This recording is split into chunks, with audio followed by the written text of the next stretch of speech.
ফামান শাহিদা মিনকুমুশ শাহরা ফালিয়াসুম, তোমরা যারা এই রমাদান মাসের সাক্ষাৎ পাবে, যে মাসে কোরআন নাজিল করা হয়েছে, এই রমাদান মাস, এই মাসের যারা সাক্ষাৎ পাবে, রমাদান মাসের সাথে তোমাদের সাক্ষাৎ হয়ে যাবে, অর্থাৎ এই মাসে পদার্পণ করবে, তোমাদের হায়াত আল্লাহ তাআলা রাখবেন, তাদের জন্য প্রথম করণীয় ফালিয়াসুম, সে যেন রোজা রাখে, রোজা পালন করে। কার জন্য? মুসলিম, সুস্থ, জ্ঞানসম্পন্ন ব্যক্তি, প্রাপ্তবয়স্ক ব্যক্তির জন্য রমাদানের রোজা ফরজে আইন।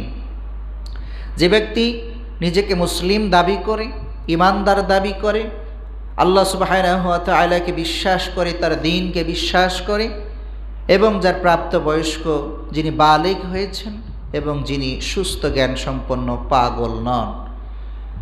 এই মৌলিকভাবে তিনটি বিষয় আমরা বলি, এর মধ্যে আরও কিছু আছে, কিন্তু মৌলিকভাবে তিনটি বিষয় যার ঠিক থাকবে, আল্লাহ সুবহানাহু ওয়া তাআলা বলছেন ফালিয়াসুম, সে যেন রমাদানের রোজা পালন করে, সিয়াম পালন করে। তবে ওয়ামান কানা মারিদান আও আলা সাফারিন, রুগ্ন ব্যক্তির রোজা, অসুস্থ ব্যক্তির রোজা। একজন ব্যক্তি তাহলে সুস্থ, জ্ঞানসম্পন্ন, প্রাপ্তবয়স্ক মুসলিমের জন্য ফরজে আইন, প্রথম কথা।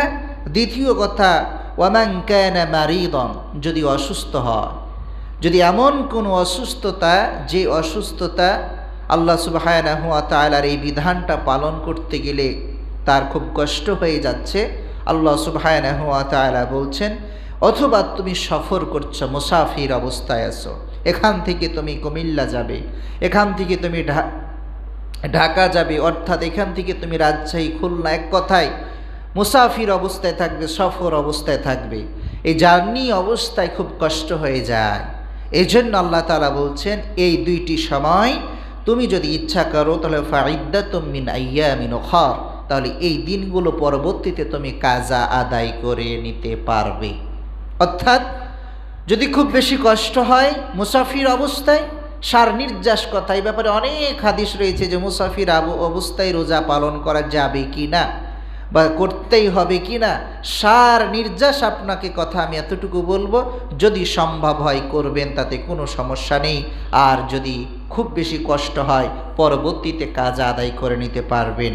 আল্লাহ সুবহানাহু ওয়া তাআলা বলছেন, ইউরিদুল্লাহু বিকুমুল ইউসরা, আল্লাহ তাআলা তোমাদের সহজ করতে চান, ওয়ালা ইউরিদু বিকুমুল উসর, আল্লাহ তোমাদেরকে কঠিন করতে চান না, কষ্ট দিতে চান না।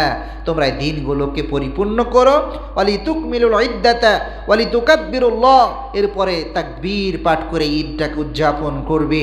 এর যদি তোমরা হিদায়াতের পথে তোমরা থাকতে চাও, আর আল্লাহ তাআলা শুকরিয়া আদায় করো। প্রিয় উপস্থিতি, এখান থেকে বিধানগত কথা হলো, অসুস্থ ব্যক্তি যদি এমন অসুস্থ ব্যক্তি হয়, সাময়িক অসুস্থ, তাহলে সে কষ্ট হয়ে গেলে পরবর্তীতে সে আদায় করে নিতে পারবে। মুসাফির অবস্থায় আছেন, সফররত অবস্থায় আছেন, বেশি কষ্ট হলে পরবর্তীতে রমাদান মাসের পরে আদায় করে নিতে পারবেন। তবে এতটুকু খেয়াল রাখতে হবে, আদায় করে নেওয়া যাবে, তবে তখন কিন্তু রমাদান মাসের যে স্পেশাল বোনাস, এটা কিন্তু পাওয়া যাবে না।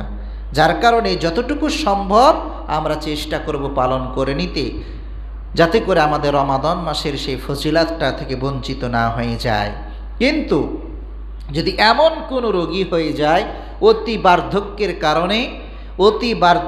কারণে, অথবা এমন কোনো দুরারোগ্য ব্যাধি যেটা থেকে সুস্থ হওয়ার সম্ভাবনা খুবই কম, এরকম যদি ব্যক্তি হয় এবং অপারগ প্রকৃতপক্ষে, তাহলে তার জন্য ফিদিয়ার বিধান আল্লাহ তাআলা দিয়েছেন।